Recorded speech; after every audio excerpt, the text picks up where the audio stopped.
This channel supports Extra Life in its efforts to raise money for the Children's Miracle Network. For more information about how to donate and join in their efforts, go to the link displayed here. Extra Life. Play games, heal kids.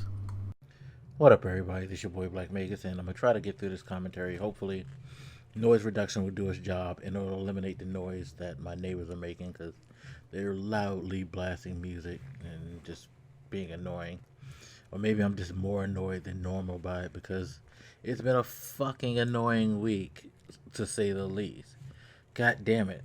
People are getting on my fucking nerves this whole entire week. Now,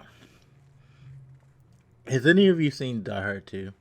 There's a scene that I just recalled while I was about to record this. That reminds me of what I'm about to talk to you guys about in this video. In this scene, well, a couple of scenes, but it's a scenario that plays out like this.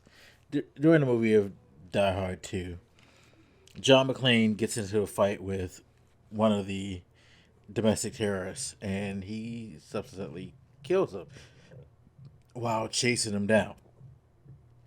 The guy gets his body gets taken out. Whoa, hiccups right in the middle of this.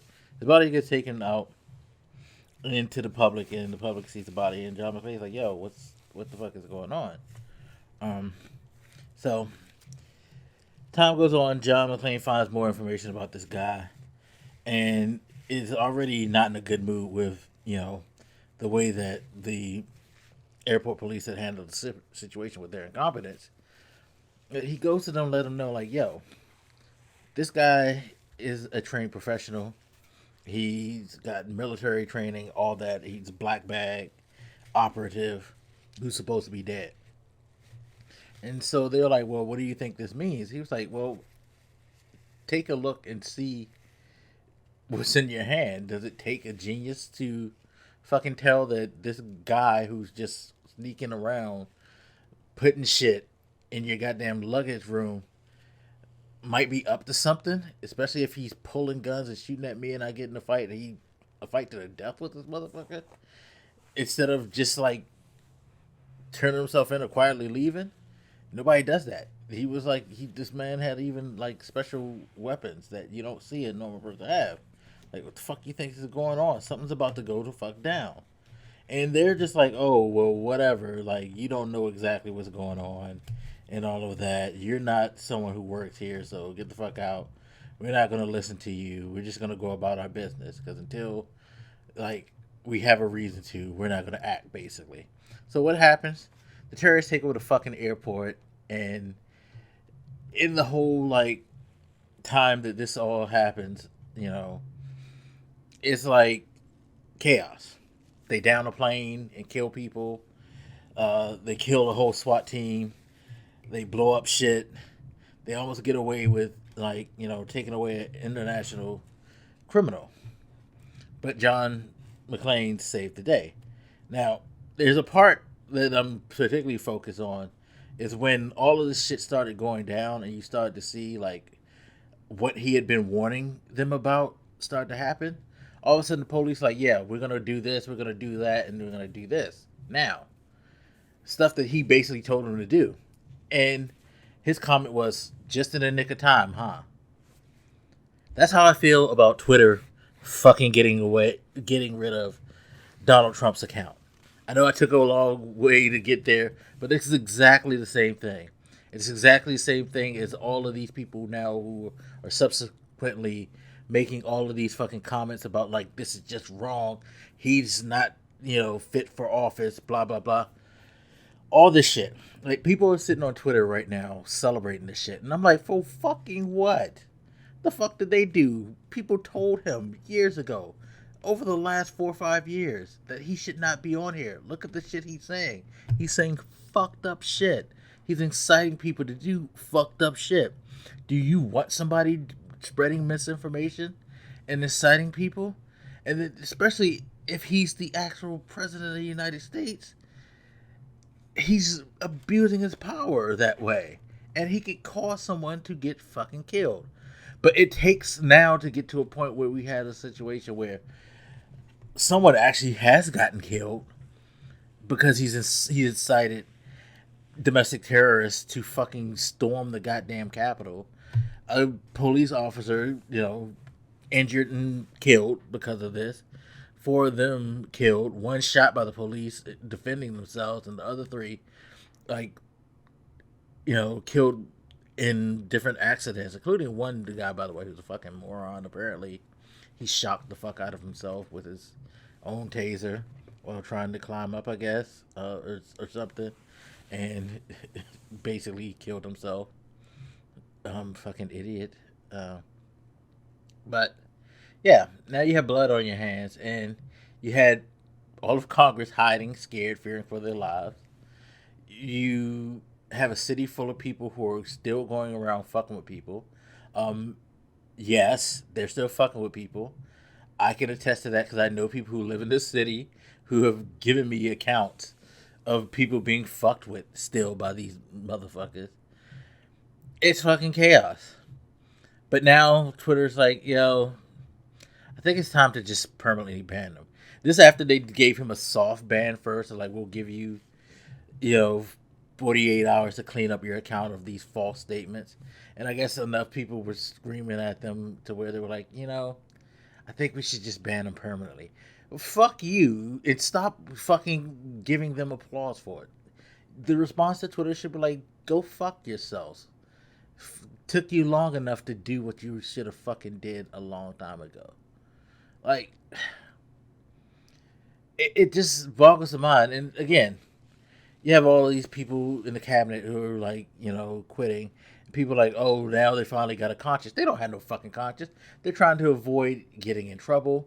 They're trying to avoid having to make decisions that they, as government leaders, shouldn't want to make. Newsflash. In order to remove the president via the 25th Amendment, you have several options. One of the options being that if you cannot prove that he's physically unfit or that he's had a health problem, there's no choice or anything like that, then you have to basically consider him to be unstable and unfit mentally for the job. But in order for that to go into effect and to go to a vote in Congress, you have to get the cabinet members to have a majority agreement that, yeah, this guy is fucking psycho. He needs to get the fuck up out of here. The vice president has to go to them, and they have to convene a meeting, and then they have to agree in a majority that, yeah, he needs to go. You have these cabinet members running because they're not going to squill on their boy. They don't want to fucking be involved in this shit. Just like they never really wanted to be involved in this shit anyway, but they only came in for their own personal gain. Now that that's been threatened and that's pretty much, at its end, they're fucking bailing and they're jumping ship so they don't have to have any more of the stink on them. And hopefully they can come back later and, I guess, be back in the good graces of the public. Fuck them too. No, all these, Republican senators out of nowhere, fucking Lindsey Graham, that fuckhead. This video is going to get bad, I know, but why are we celebrating and applauding his statements? I don't care how true they are. Fuck him. He enabled this guy. Wasn't he just a couple of weeks ago in Georgia trying to manipulate them to fucking change the vote so that Trump could win the state? He literally was caught fucking trying to coerce state legislation to manipulate voting in favor of this man. We supposed to celebrate his comment? Fuck him. No. He don't give not one fuck. He's bailing because he needs to get the stink off of him. And he needs to look like he cares. Even though he says that in one hand and then it's like, well, no, it wouldn't be right to impeach this guy, blah, blah, blah, blah. He don't care. He was just grandstanding. Ultimately, he was fine with what the fuck that motherfucker's doing. All of them are. And now that they're deciding, hey, we need to calm this shit down, might be a little too late now. Because look at the path that this country has been set on. You knew the things that he was saying were wrong from the beginning. Ever since he started campaigning on the premise of illegal immigrants and building this wall and all of this stuff. The whole "Make America Great Again" thing, his whole fucking campaign, from the jump, has been leading us to the point that we are now.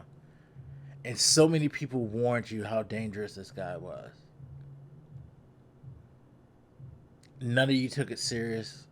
All of you just pretended to think that he was going to just change his mind once he got into office, because nobody would really do that as a president of the United States. No. A person will generally tell you who they are by their actions. And his actions have always shown in his entire life who he is. So yeah, you could say, well, he may be saying that, but he may not mean it. Look at his actions. Look at the actions that he's always taken in his life. All the crooked and corrupt things, all the racist things that he has done.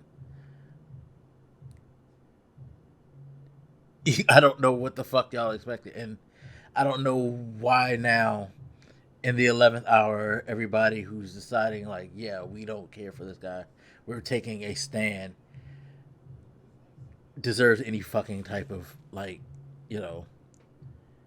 congratulations. No. Fuck off. We told you before. We told you before. I swear this week. Oh my god. Anyway, as always, you guys feel free to hit me up. Let me know what you think, and I'll holler at you later. It's your boy Blak, making it in the mount. Deuces.